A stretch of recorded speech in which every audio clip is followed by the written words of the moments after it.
Comienza el Catecismo de la Iglesia Católica. Un programa dirigido por el Padre Luis Fernando de Prada.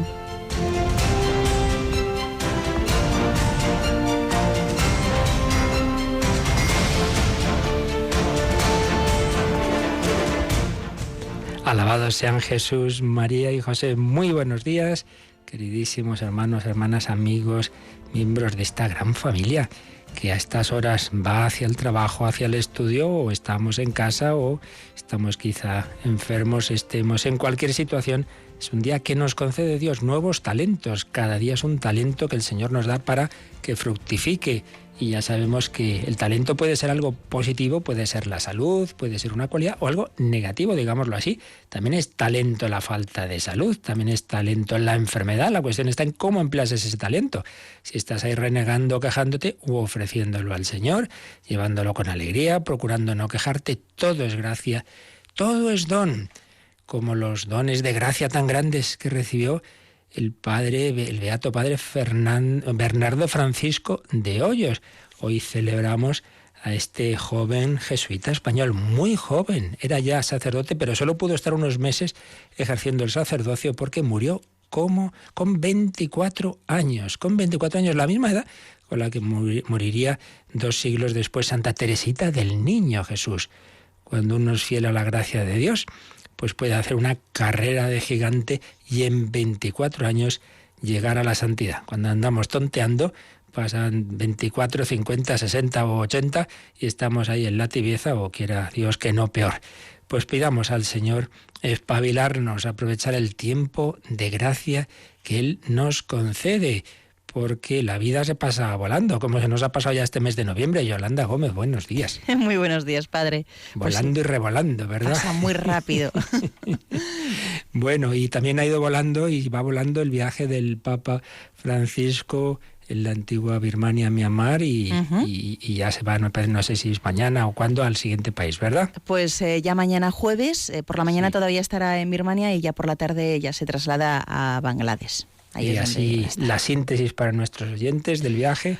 Pues como tenemos una diferencia horaria de unas 5 horas y media, el Papa ya ha celebrado hoy, en este tercer día de allí que está en Birmania, la Santa Misa. Lo ha hecho junto a unos 150.000 fieles en Rangún, que es la antigua capital. O sea, cuando era Birmania, se llamaba Birmania, su capital era Rangún. Bueno, pues allí ha celebrado la Santa Misa y, bueno, pues ha trasladado ese mensaje a todos los presentes. Ha dicho que es testigo de que allí la Iglesia está viva, y ha resaltado que muchos llevan las heridas de la violencia, heridas que son visibles e invisibles, y les ha invitado a que no las curen con la ira y con la venganza, sino con el perdón y la misericordia, que es lo que predica Jesucristo, que es, bueno, pues se sirve de esa lógica que no todos van a querer comprender allí, pues no, que se van a encontrar con obstáculos, pero que ha dicho su amor revelado en la cruz, en definitiva nadie lo puede detener. Así que les ha alentado pues a seguir en ese amor y misericordia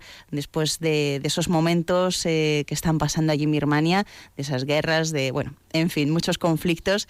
Y luego también ha recordado que la Iglesia está ayudando allí a un gran número de hombres, mujeres y niños, sin distinción de religión u origen étnico.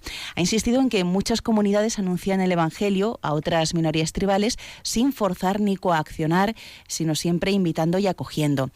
Esto lo dice porque allí los misioneros tienen muchas dificultades, incluso se les puede acusar de hacer proselitismo, y bueno, pues por eso lo decía, dice, hay muchas cosas que se están haciendo bien.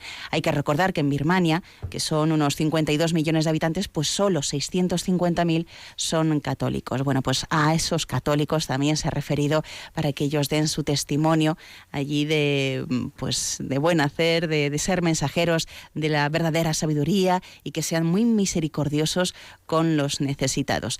Esto ha sido en la misa de esta mañana. Luego, por la tarde, va a mantener un encuentro con el Consejo Supremo Sangha de los monjes budistas, y después recibirá a los obispos de Birmania en un salón de la Catedral de Santa María.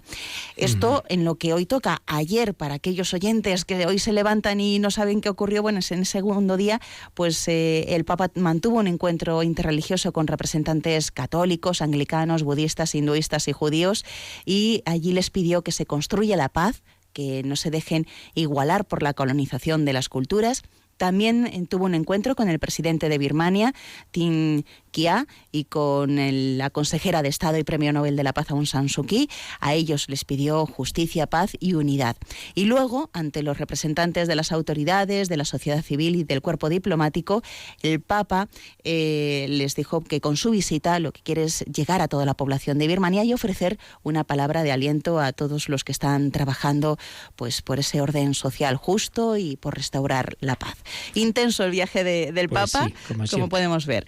Pero bueno, pues ahí estamos rezando para que dé muchos frutos. Eso es, acompañamos con la oración, nosotros vamos transmitiendo la síntesis de todas esas actividades y mañana de una manera especial nos unimos en oración porque mañana es víspera de primer viernes de mes. Eso es, y así a las 11 de la noche, las 10 en Canarias, pues tendremos aquí en la capilla que tenemos aquí en los estudios, retransmitiremos la hora santa y que podrán seguir, si Dios quiere, a través de la página web. Pues ya lo sabéis, 11 de la noche, 10 en Canarias. Podéis uniros a través de las ondas y, si Dios quiere, también de las imágenes por internet a esa exposición del Santísimo, esa adoración a nuestro Señor Jesucristo vivo, resucitado, de corazón palpitante, que nos comunica el Espíritu Santo, ese Espíritu que nos santifica. Santificó a Bernardo de Hoyos y Teresita en 24 años y dio aliento a este otro miembro de la misma Compañía de Jesús del Padre Hoyos, el Padre Walter Ciszek, cuyas memorias estamos resumiendo en esta primera sección testimonial de nuestro programa. Pues vamos adelante, ya nos queda muy poquito de lo que vamos a decir de estas memorias, pero muy jugoso, como me estáis comentando varios en vuestros correos, en vuestros comentarios. Vamos a leer la continuación de las reflexiones que ayer escuchábamos.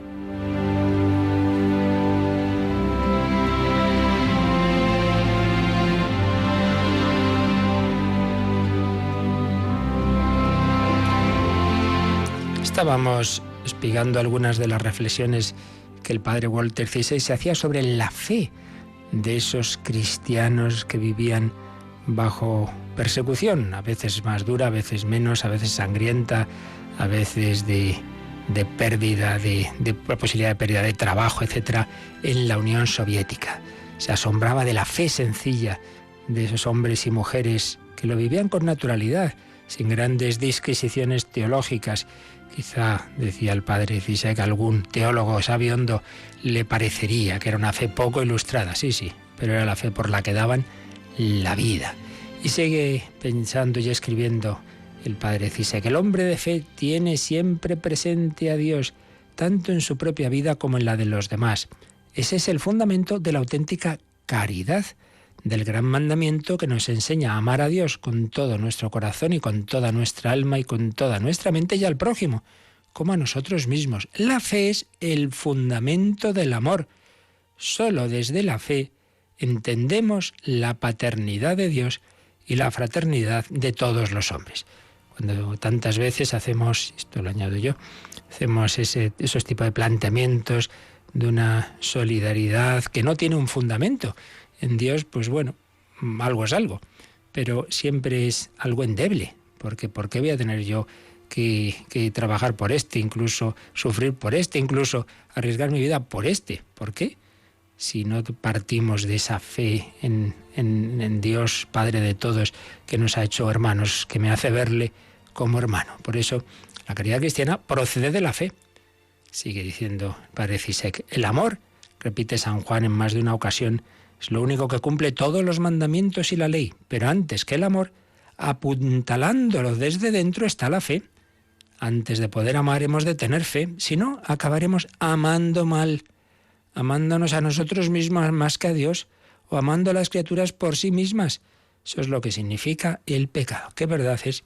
Si no partimos de la fe, pues muy fácilmente parece que amamos, que hacemos el bien, pero estamos amándonos a nosotros mismos.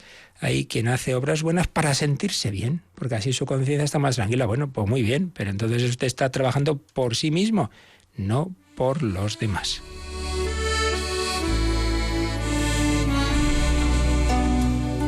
O hay quien hace cosas por personas con menos capacidades porque se siente ahí superior, porque se siente protagonista, porque le gusta hacer cosas. Pues todo eso no es tampoco la verdadera caridad. Por eso tenemos que partir de la fe y amar al prójimo viendo en él ese reflejo del Señor, viendo a ese redimido por la sangre de Cristo. Para crecer en nuestro amor, para amar correctamente, debemos luchar siempre por aumentar nuestra fe, y lo hacemos a través de la oración y los sacramentos. La caridad precisa de la fe se alimenta en la oración. El mismo Jesús, en medio de las ocupaciones de su vida pública, solía apartarse de sus discípulos y se retiraba a la montaña a orar. Hemos de seguir su ejemplo si queremos conservar y fortalecer nuestra fe. En toda vida hay momentos de crisis, momentos de angustia y de temor, momentos de frustración y contrariedad, a veces incluso momentos de pánico.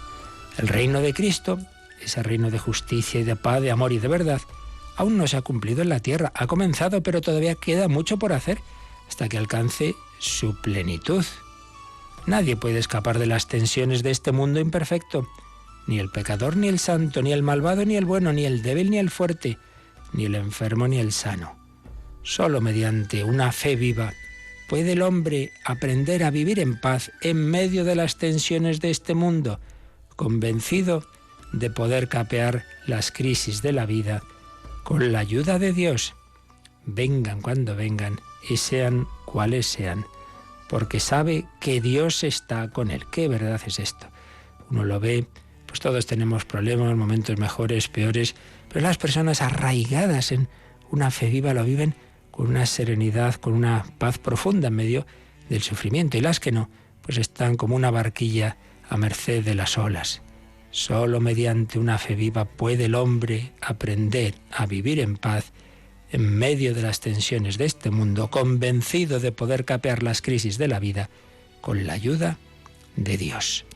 En medio del sufrimiento, del fracaso o incluso del pecado, cuando se siente perdido o abrumado por el peligro o la tentación, su fe le sigue recordando a Dios. Gracias a la fe, ha aprendido a pasar por encima de las circunstancias de esta vida con la mirada puesta en Dios, de quien espera la gracia y la ayuda que necesita, por indigno que se sienta.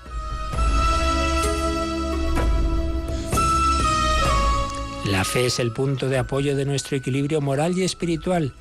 Los problemas del mal o del pecado, de la injusticia, del dolor e incluso de la muerte no pueden angustiar al hombre que cree, ni hacer que se tambaleen su fe y su confianza en Dios.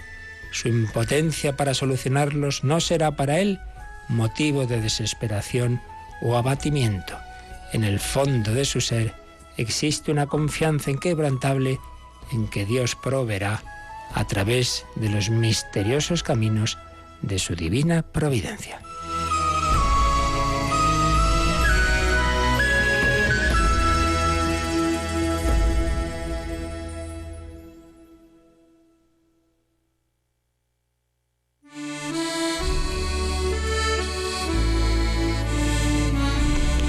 Pues creo que la lección es clara, mis queridos hermanos. Todos tenemos esos momentos mejores y peores. Si queremos vivir con esa serenidad, con paz, en medio de todas esas circunstancias, hay que arraigarse en el Señor por la fe, y la fe, como nos decía el Padre, aumenta especialmente por la oración y los sacramentos.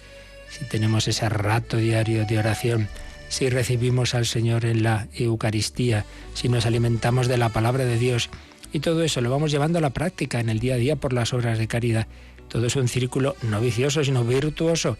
Aumenta la fe por la oración, la llevamos a la práctica por la caridad, va creciendo nuestra esperanza, nos vamos arraigando en el Señor, vamos teniendo más serenidad y paz, y vamos así caminando como peregrinos hacia la vida eterna en serenidad y paz. Pues así lo pedimos al Señor por medio de María. Ella también vivió una peregrinación de la fe.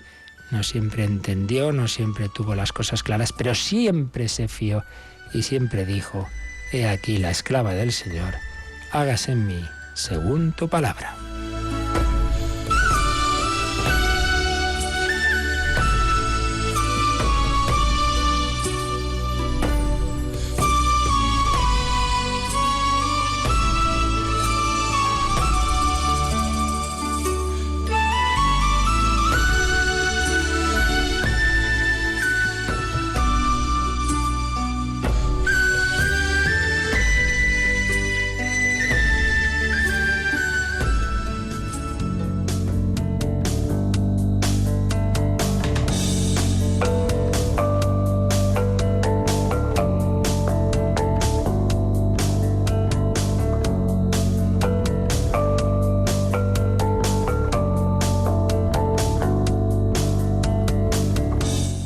Pues vamos adelante. Esa fe, esa vida espiritual depende del Espíritu Santo.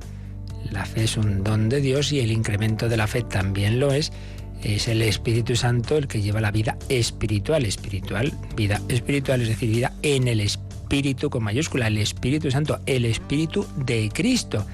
Hemos estado viendo pues cómo el Espíritu Santo se fue revelando progresivamente en la historia de la salvación.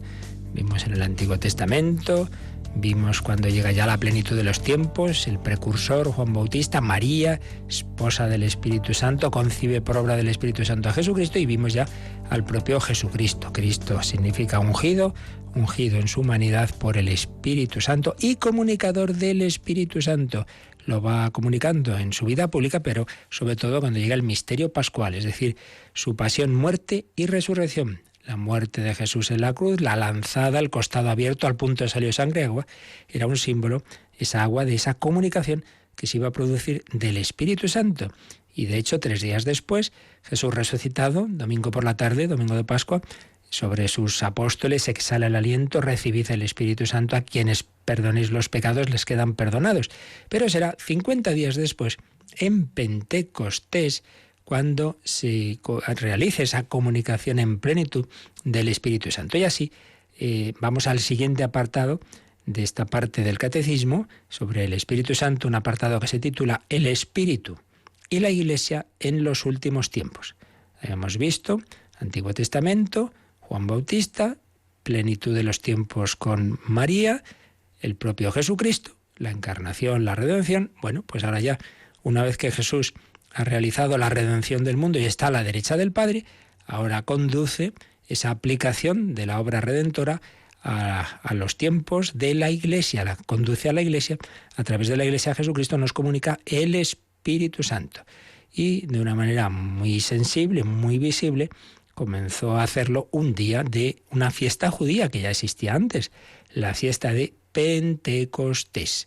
Todo lo que va ocurriendo en el Nuevo Testamento está sobre los mimbres que había preparado la divina providencia en el Antiguo Testamento. Jesucristo no aparece ahí de repente, no se sabe dónde, sin una preparación, no. Aparece en ese pueblo escogido del que el Señor había ido guiando, en el que había sacerdotes, profetas, reyes, el anuncio de un Mesías, que va a ser él, sacerdote, profeta y rey, esa comunicación del Espíritu Santo que se había anunciado, esa nueva alianza que se había anunciado, ese Cordero Pascual que iba a sacrificarse por todo el mundo, como se celebraba en la Pascua, esas fiestas que había ido celebrando el pueblo de Israel y que van a adquirir su sentido pleno en el misterio de Cristo, una de ellas Pentecostés, como enseguida vamos a explicar. Pero primero vamos a leer el primer número que trata de este aspecto, Pentecostés, número 731 del Catecismo. Vamos con él, Yolanda. El día de Pentecostés, al término de las 7 semanas pascuales, la Pascua de Cristo se consuma con la efusión del Espíritu Santo que se manifiesta, da y comunica como persona divina. Desde su plenitud, Cristo el Señor derrama profusamente el Espíritu. Bueno, pues un número brevecito, pero en el que está condensado pues lo esencial de este misterio. Empieza recordando la palabra Pentecostés, el día de Pentecostés, al término de las 7 semanas pascuales. Era una fiesta que se celebraba, se había celebrado la Pascua, bueno, pues hay que contar desde la Pascua 7 por 7, 49, 7 semanas pascuales, Pente significa 50, 50 días, números redondos después de la Pascua, se celebraba esa fiesta de Pentecostés que ahora enseguida diremos qué origen tenía. El día de Pentecostés, al término de las 7 semanas pascuales, la Pascua de Cristo, esa Pascua que era el cumplimiento de lo que Israel celebraba desde la salida de Egipto, desde el Éxodo, con aquel cordero que se sacrificaba y que se sigue sacrificando, pues bien, esa Pascua de Cristo se consuma con la efusión del Espíritu Santo. A fin de cuentas, toda la obra de la salvación consiste en que los hombres que nos habíamos separado de Dios, todos como humanidad en el pecado original y luego cada uno en nuestra vida particular por los demás pecados y todo el río de pecado que inunda la humanidad desde el principio, ese río de pecado que el Génesis va mostrando con aquellos pecados emblemáticos, el asesinato de Caín sobre Abel, la corrupción de la humanidad, lo que lleva al diluvio, aquel diluvio universal, lo que ocurre en Sodoma y Gomorra, etcétera, etcétera.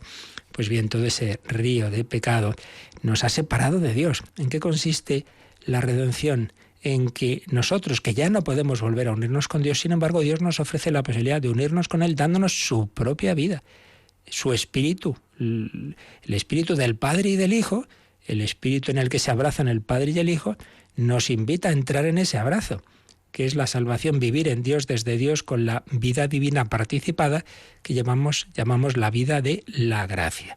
Entonces, la salvación es que el cielo y la tierra vuelven a unirse, se nos comunica ese Espíritu Santo para que si yo no lo rechazo, para que si yo quiero, pueda meterme ahí. Yo te bautizo en el nombre del Padre y del Hijo y del Espíritu Santo, yo te empapo, yo te meto en el agua de Dios.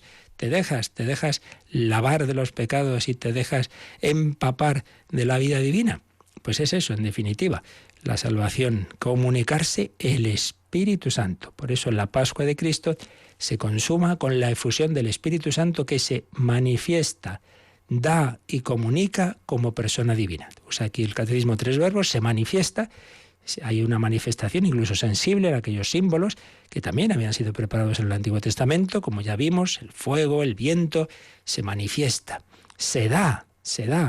El Espíritu Santo realmente se está dando en las almas de esos hombres, vaya que sí entra.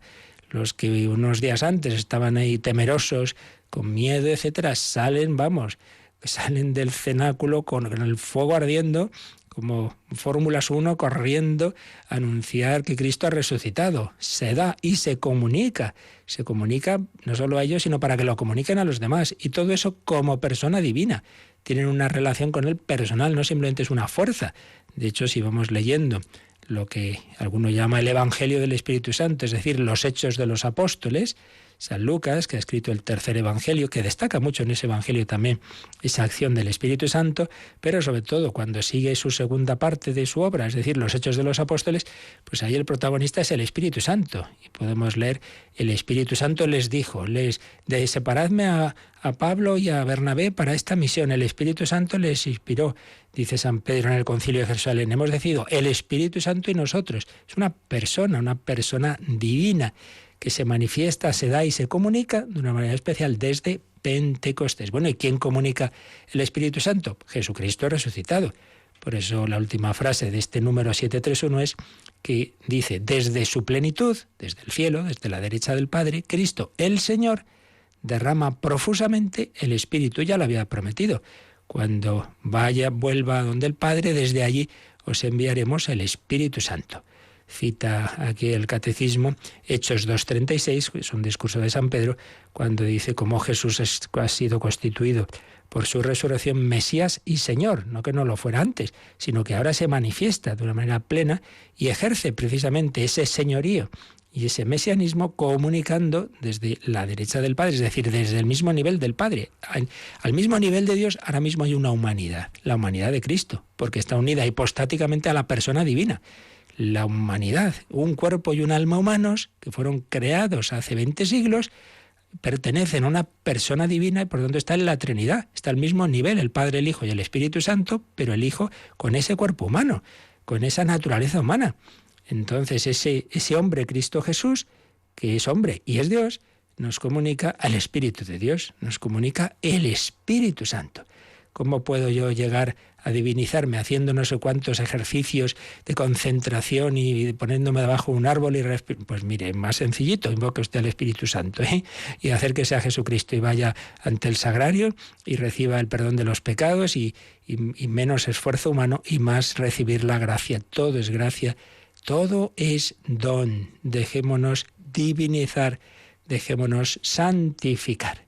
Bien, esta es la esencia de este número, pero ahora vamos a darle una vueltecita, fijándonos un poco más en algunos aspectos, comenzando por esa fiesta de Pentecostés, cuando el libro de los Hechos de los Apóstoles relata lo que ocurrió. Comienza así, Hechos 2.1. Al llegar el día de Pentecostés, estaban todos juntos en el mismo lugar. O sea que, claro, Pentecostés no es que sea una fiesta cristiana que se empieza a llamar así entonces, sino que existía en el judaísmo esa fiesta de Pentecostés. Y como pasa con otras fiestas, esto ya lo hemos explicado en más ocasiones, las fiestas judías tenían en primer momento un origen, como en otros pueblos, digamos, ligado a la naturaleza.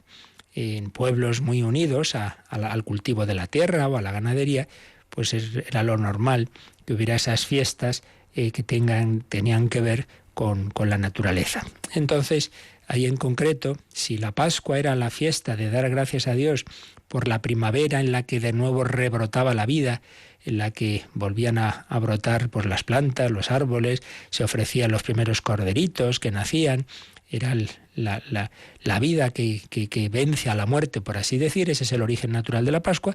Sobre ese origen natural está el origen histórico en el Antiguo Testamento, que es que Israel estaba en la muerte de la esclavitud y brota también en la primavera de su liberación, del éxodo, la salida de Egipto, se sacrifica al cordero y luego la plenitud de esta fiesta natural e histórica está en el Cordero que quita el pecado del mundo, que es Jesucristo, que nos libera no de Egipto y del faraón, sino del mundo pecador y del faraón de este mundo, el príncipe de este mundo, que es Satanás, y nos lleva a la verdadera tierra prometida, que es el cielo. Eso es en la Pascua. Bueno, pues también existía una fiesta de las 7 semanas, que era la fiesta de la cosecha.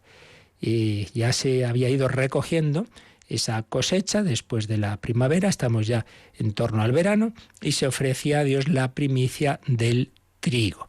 Ese es el origen natural. Pero posteriormente esa fiesta se enriqueció con otro significado, y es que se recordaba que más o menos 50 días después de la salida de Egipto, Israel había recibido en el monte Sinaí la ley y la alianza. Entonces era la fiesta de la entrega de la ley, era la fiesta de esa comunicación de Dios, de esas 10 palabras, decálogo, logos, 10 palabras. Entonces ya era una fiesta también unida a la historia de la salvación. Dios había entregado la ley a Moisés, estableciendo sobre la base de la ley una alianza con el pueblo y haciendo de ese pueblo un reino de sacerdotes y una nación santa. Podemos leer todo esto en el libro del Éxodo, capítulo 19. Entonces, todo hace pensar que San Lucas, cuando describe lo que ocurre en ese día de Pentecostés, pues está haciéndonos ver que algo parecido a lo que ocurrió en el Sinaí es lo que ahora está ocurriendo, pero más, en el cenáculo, porque en esa comunicación de la ley, pues hubo fuego, hubo una tormenta, hubo un terremoto, una serie de acontecimientos, de símbolos que estaban indicando lo que luego iba a ocurrir de otra manera en el cenáculo con los apóstoles. Ya San Agustín se hacía esta pregunta: ¿por qué los judíos celebran Pentecostés? En esto hay un misterio grande y maravilloso. Si os fijáis, el día de Pentecostés ellos recibieron la ley escrita con el dedo de Dios. Y en el mismo día de Pentecostés vino el Espíritu Santo. ¿Qué quiere esto decir? Que así como Dios dio la ley en el Antiguo Testamento en ese día, ahora nos da la ley nueva. ¿Cuál es la ley nueva? La ley del Espíritu, que el Espíritu Santo quiere guiar nuestra vida, quiere decirnos lo que tenemos que hacer, la voluntad de Dios. ¿Cómo cumplo yo la voluntad de Dios? Bueno, pues invoca al Espíritu Santo que te ilumine lo que tienes que hacer y te dé la fuerza para cumplirla. Por ahí va la cosa. En Pentecostés cobran vida las profecías de Jeremías y Ezequiel sobre la nueva alianza. Esta será la alianza que haré con el pueblo de Israel después de aquellos días. Pondré mi ley en su interior, la escribiré en su corazón. Jeremías 31, 33. Pero ya no en tablas de piedra, como en el Sinaí, sino en los corazones. Ya no una ley externa, sino una ley interior. Pondré mi ley en su interior, la escribiré en su corazón. Todavía lo va a explicar mejor el profeta Ezequiel. Os daré un corazón nuevo y os infundiré un espíritu nuevo. Os arrancaré el corazón de piedra y os daré un corazón de carne. Infundiré mi espíritu en vosotros y haré que viváis según mis mandamientos, observando y guardando mis leyes. ¡Qué maravilla! Arrancaré el corazón de piedra y os daré un corazón de carne. No puedo dejar de recordar al leer este texto, un buen amigo de juventud, estábamos haciendo ejercicios espirituales, siempre fue un chico estupendo, pero bueno, quizá no se acercaba a todo lo que debía al Señor porque intuía que podía pedirle algo especial, y así fue. En una mañana de sus ejercicios espirituales estaba en su cuarto, empezó a rezar laudes y llegó a este texto. Y en ese momento había tenido una experiencia de Jesucristo fortísima, sentía que estaba ahí a su lado y que le decía: vente a la Cartuja, y que había cambiado su corazón, había dado un corazón nuevo para responder que sí a esa llamada. Y él, un chico de grandísimas cualidades, y que, digamos, disfrutaría yendo de aquí para allá, pues 40 años que lleva en la Cartuja, porque el Señor cambió su corazón, un poquito menos de 40, pero ya casi, cambió su corazón para estar con Él. El Señor cumple sus palabras: os daré un corazón nuevo, quitaré de vosotros el corazón de piedra. Padre, si es que yo soy un desastre, yo es que no consigo superar tal vicio, tal otro, no, por tus fuerzas no, pídelo, ese milagro. Si Cristo cambió el agua en vino, puede cambiar también tu corazón. Pídeselo a la Virgen, que interceda ante Jesús. No tiene vino. Se cumple. También lo vio San Pablo, menudo elemento de perseguidor de cristianos a gran apóstol y mártir de Cristo. Y él lo experimenta y lo explica sobre todo en la carta a los Romanos. Capítulo 8 desarrolla esa acción del Espíritu Santo. La ley del Espíritu vivificador me ha liberado por medio de Cristo Jesús de la ley del pecado y de la muerte. Romanos 8:2. Así pues, la ley, la nueva ley, en el nuevo Sinaí, en el Pentecostés cristiano, es el Espíritu Santo, es la ley que es el Espíritu. Porque, ¿qué tengo que hacer? Pues sí, evidentemente hay que cumplir los mandamientos, pero no basta. Cada día el Señor te puede pedir una cosa. Cumplir unas normas, bueno, estar en un papel, pues vale. Pero en cambio una persona no sé lo que me va a pedir hoy o mañana. Cada día puede haber una sorpresa. Una cosa te falta, tú sígueme. ¿Qué te falta a ti? Oye, que tienes ahí una reserva que no le das a Dios, que hay una persona a la que no te tragas, que hay alguien a la que no quieres perdonar, con quien no quieres hablar, que hay un dinero que tienes muy guardadito y podías dar en limosna, que te reservas demasiado de tu tiempo. ¿Qué te falta? Eso no está escrito en un mandamiento.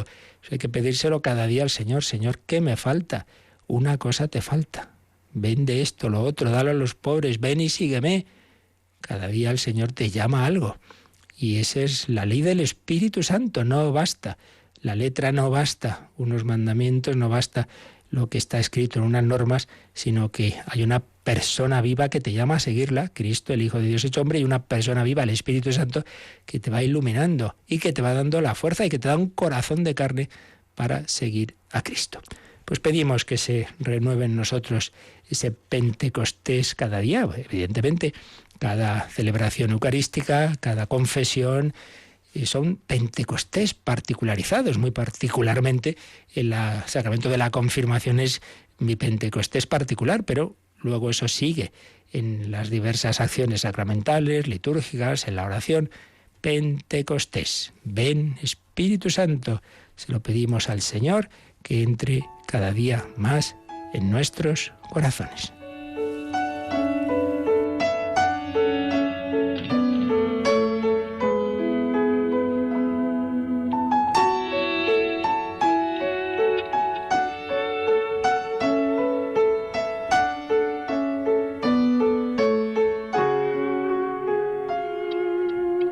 Lenguas de fuego y viento huracanado, Dios soplando su aliento en nuestro barro. Ya la vida volvió y el invierno pasó, y tú y yo hemos sido rescatados. Eran muy pocos, solos y asustados, escondidos de todos y encerrados. Pero el viento sopló y el mar rojo secó. Todo empezó hace más de 2000 años.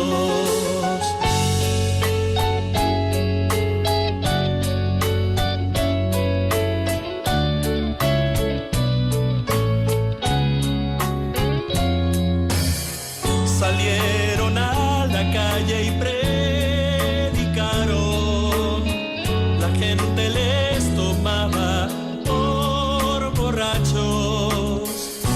aunque el vino abundó, era el vino mejor. La sangre del Señor resucitado.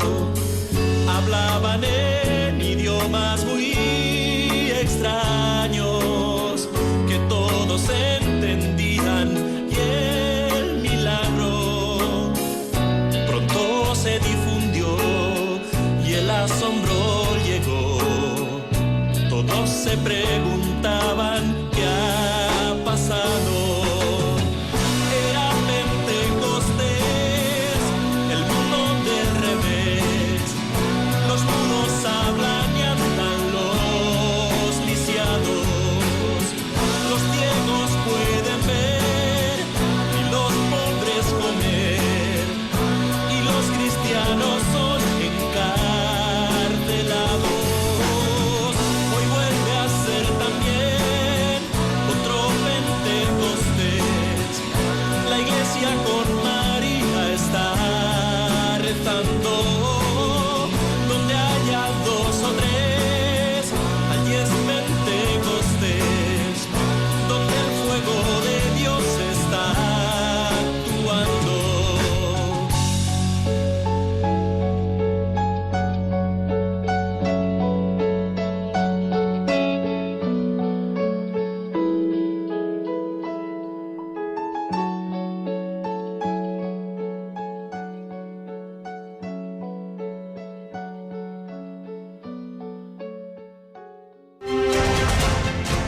Descubre la fe de la Iglesia a través del Catecismo, de 8 a 9 de la mañana en Radio María.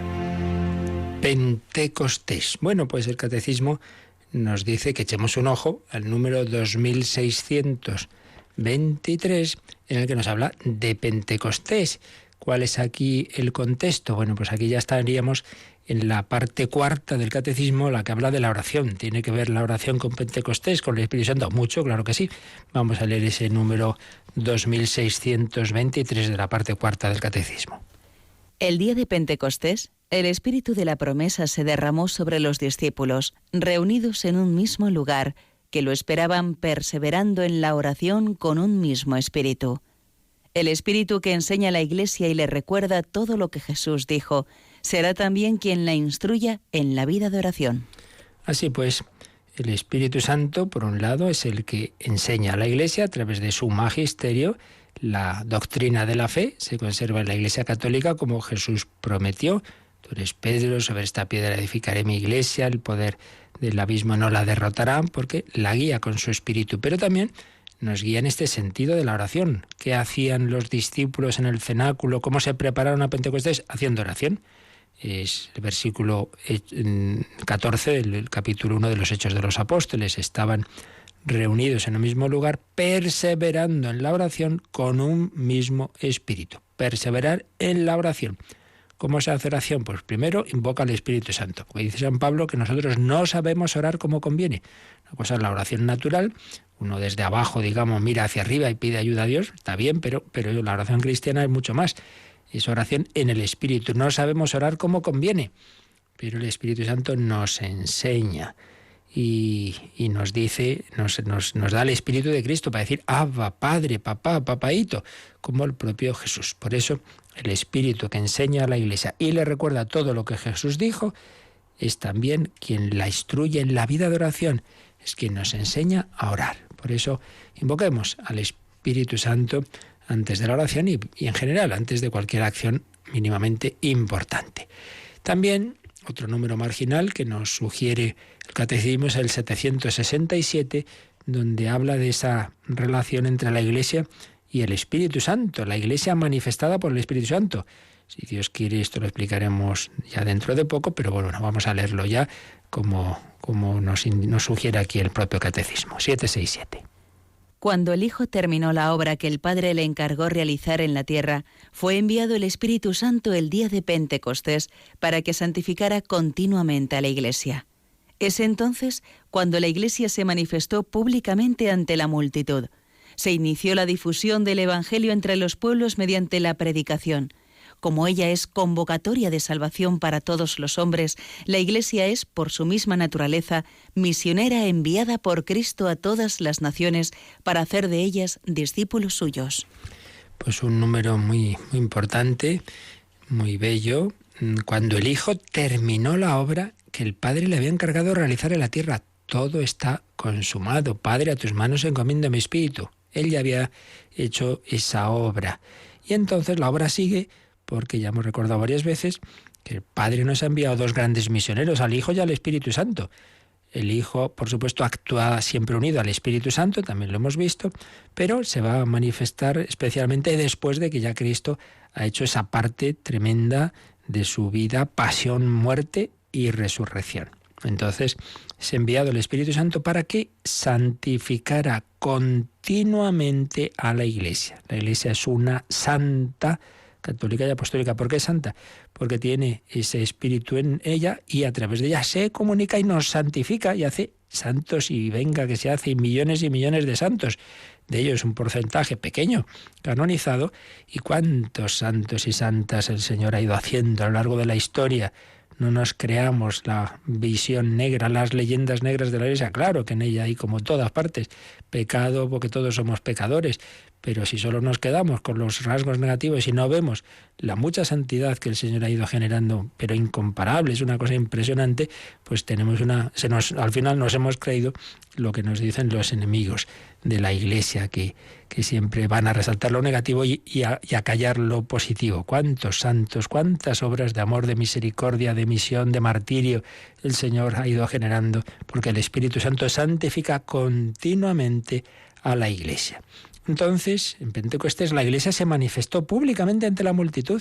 ¿Quiénes son estos que están aquí predicando de esta manera? Se inició la difusión del Evangelio entre los pueblos mediante la predicación. Como la Iglesia es convocatoria, eclesia, significa eso, convocatoria, común, llamada de todos los hombres a la salvación, la Iglesia es por eso misionera, por su propia naturaleza, enviada por Cristo a todas las naciones. Id al mundo entero, anunciad el Evangelio, enseñadles a guardar lo que yo os he mandado, y bautizándolos en el nombre del Padre y del Hijo y del Espíritu Santo.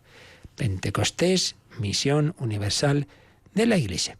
Y el último número que nos sugiere el Catecismo que veamos la relación que tiene con lo que estamos explicando aquí es el 1302, donde aplica esa comunicación del Espíritu Santo a ese sacramento que por excelencia es el sacramento del Espíritu Santo, el de la confirmación.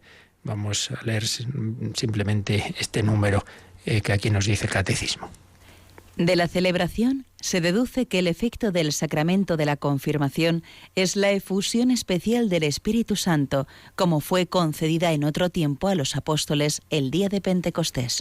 Siempre se nos comunica el Espíritu Santo en cualquier acción litúrgica, cualquier acción de la Iglesia, pues su fruto es ese, la comunicación del Espíritu Santo. Pero por excelencia, la comunicación plena del Espíritu Santo se da en Pentecostés, que como decíamos viene a ser aplicar lo que pasó en Pentecostés con los discípulos a esta persona que ahora se está confirmando. Recibe por esta señal el don del Espíritu Santo. Ya ha recibido en el bautismo, se recibe en la confesión, sí, pero por excelencia es en ese sacramento. Maravillas que hace Dios nuestro Señor, que nos comunica su Espíritu. Un poco como síntesis de este plan de Dios sobre la importancia del Espíritu Santo. Y de Pentecostés leemos unas palabras que escribe el padre José María Iraburu. De nada nos hubiera servido a los hombres la encarnación del Hijo de Dios, la predicación de su luminoso Evangelio, su muerte sacrificial en la cruz y su resurrección y ascensión a los cielos, si toda esa obra grandiosa de reconciliación entre Dios y los hombres no se hubiera visto consumada en Pentecostés por la comunicación del Espíritu Santo prometido. Todo lo que Jesús hizo, si no se nos comunica el Espíritu Santo, pues bueno, hubiera quedado en el recuerdo de alguien que fue estupendo con todos nosotros, pero poco más. Si no se hubiera visto consumada esa obra por la comunicación del Espíritu Santo. Sin él, sin el Espíritu, ni siquiera alcanzaríamos a tener fe. Nadie puede decir Jesús es Señor sino en el Espíritu Santo. El Hijo, enviado por el Padre y ahora vuelto a él, ha cumplido su misión. Ahora el Espíritu Santo, enviado por el Padre y el Hijo, va a realizar su misión en la Iglesia a lo largo de los siglos hasta la plenitud escatológica.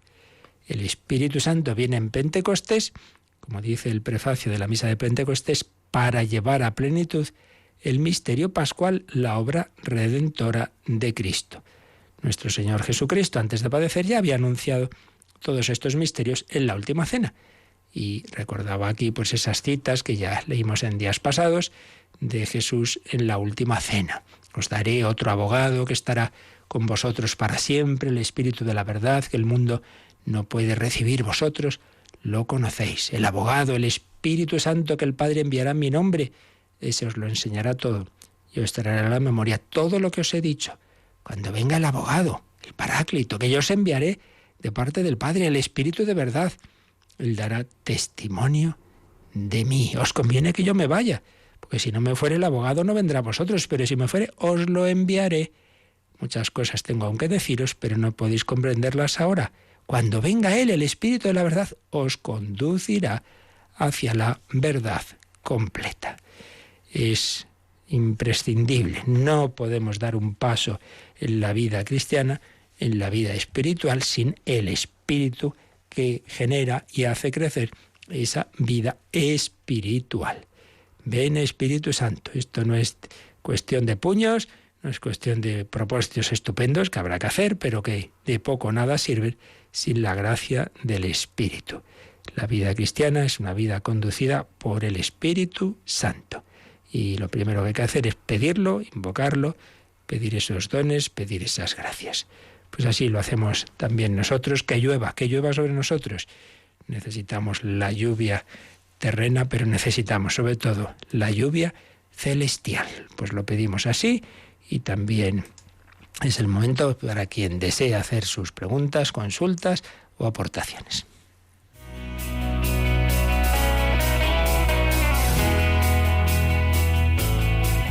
Participa en el programa con tus preguntas y dudas. Llama al 91 005 9419. 91 005 9419. También puedes escribir un mail a catecismo@radiomaria.es. catecismo@radiomaria.es.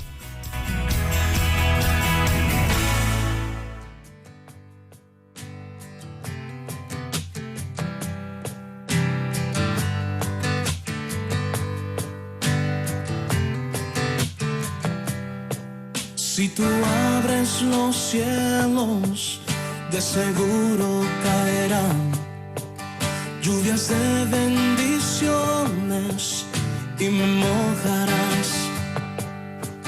La sequía me mata y pronto moriré, como ave que no tiene que beber. Por eso llueve, moja mi interior. Llueve, dale agua viva a este corazón. Llueve, necesito de ti, de tu agua fresca para vivir.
necesito de ti, de tu agua fresca para vivir. Necesito de ti, de tu agua fresca para vivir. Todos lo necesitamos. Ven, Espíritu Divino, danos esa agua viva de tu amor, de tu gracia, de tu misericordia. ¿Tenemos alguna llamada, Yolanda? Sí, nos ha llamado Roberto de Burgos y bueno, habla del tema de la superstición. Él cree que no se puede creer en agüeros porque es una ofensa a Dios. Es como creer que hay una inteligencia además de Dios. Un poco, ¿qué podría decir sobre la superstición? Así es, de eso habla el catecismo cuando explica el primer mandamiento, pues ahí se habla de este tema. Pues ciertamente, como él lo dice, si pensamos a todo porque está gobernado por la divina providencia y por las acciones libres de los hombres que entran en esa propia divina providencia, por supuesto. Entonces el pensar que porque yo pase debajo de esta escalera y las estrellas estén aquí o allá, o vea un gato negro o no sé qué, no sé cuánto, bueno, pero vamos a ver, pero esto qué fundamento tiene, eso para empezar. Pero luego, sobre todo, como bien dice él, ¿no? Viene a ser dar unos poderes a objetos, a seres, o incluso al propio demonio. Y mira, hombre, que aquel rey del mundo es el Señor, ¿no? Que el que también permite, por supuesto, las acciones malas de los hombres o de los demonios. Dios permite la tentación y a veces acciones especiales, pero lo que no se puede es pensar que porque yo haga o deje de hacer o porque pase tal cosa o digamos de tipo más material, etcétera, ya va a ocurrir algo como si eso tuviera una especie de efecto automático cuando, digamos, contra mi libertad y contra la providencia de Dios. Pues es, en efecto, como bien dice él, en el fondo falta de confianza en Dios. Mi vida está en manos de Dios, yo hacer lo que tengo que hacer y lo demás en sus manos. Y lo demás, reírme directamente. ¿Qué más? También, bueno, Julia de Toledo, que simplemente quería comentar que ella siempre ha invocado mucho al Espíritu Santo y que siempre le ha dado mucha fuerza. O sea, claro quería que sí. compartirlo con nosotros. Estupendo. Y luego también Mari Carmen de Madrid nos ha llamado para contarnos que tiene en su casa muchas imágenes de santos y también tiene fotografías de familiares que han fallecido. Y le han dicho que eso trae negatividad. Bueno. Y quiere saber si es así o no. O sea, ¿Qué es que eso? tener, no sé, las cosas mezcladas, santos con difuntos. Ya. Bueno, pues de nuevo ya empezamos en esas palabras no muy de la nueva era, energías positivas, negativas, negatividad, pero vamos a ver, ¿qué es eso de la negatividad?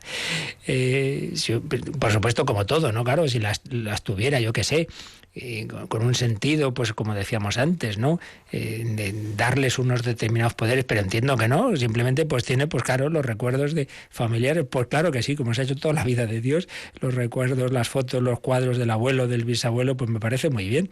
Eso es de negatividad. Para nosotros, los difuntos, y sobre todo, claro, personas de fe, personas cristianas, como ha sido hasta ahora en esta España hoy lamentablemente tan descristianizada, pero normalmente personas con sus pecados y defectos, como todo el mundo, y Dios sabrá pues cada uno su situación, pero en cualquier caso es del cuarto mandamiento la gratitud a nuestros antepasados. Somos lo que somos gracias a nuestros padres, abuelos, tíos, profesores, sacerdotes. Entonces está muy bien que los recordemos en nuestra oración, pero también, ¿por qué no?, en esos recuerdos, en esas fotografías. Por tanto, me parece muy bien que tenga junto a los santos los familiares de su casa y no hacer caso de todas esas historias, que si negatividad, que si no sé qué, si no sé cuántos, que ya digo, se nos van mezclando junto a la fe, pues las nuevas fes, porque al final el hombre siempre tiene alguna fe, entonces en algo tiene que creer, y si no cree en la providencia, en Jesucristo, en la Virgen, en los santos, pues acaba creyendo las cosas más extrañas.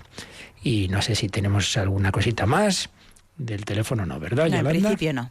Teníamos aquí algunos correos, pero ya lo leeremos algún día porque se nos vaya la hora, pero también varios de dar gracias de lo que ayuda la radio, personas que han llegado a España, inmigrantes, y cómo la radio les acompaña, les forma y le transmite la esperanza. Pues sí, pedimos al Señor la esperanza, de la cual, por cierto, también hablaremos esta noche. Sabéis que los miércoles, si tenemos el catecismo a las 8 de la mañana, tenemos el Hombre de Hoy y Dios a las 11 de la noche, una hora menos en Canarias, y que precisamente estamos hablando de la esperanza. Y hoy un programa creo que nos gustará, que nos va a hablar de esa esperanza en la vida eterna, con el recuerdo de la inmortal Divina Comedia de Dante, pero también con autores actuales, con textos tanto de Benedicto XVI como de el Papa Francisco, con la preciosa película basada en la historia absolutamente real de las carmelitas mártires de Compiègne en la Revolución Francesa, Diálogos de Carmelitas. Bueno, todo esto y mucho más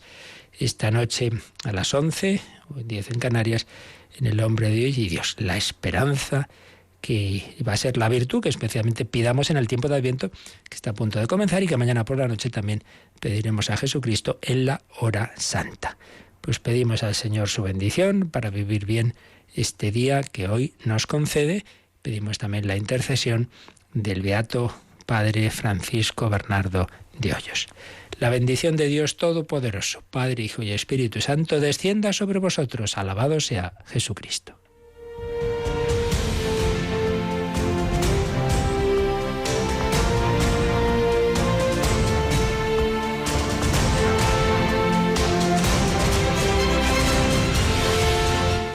Han escuchado en Radio María el Catecismo de la Iglesia Católica,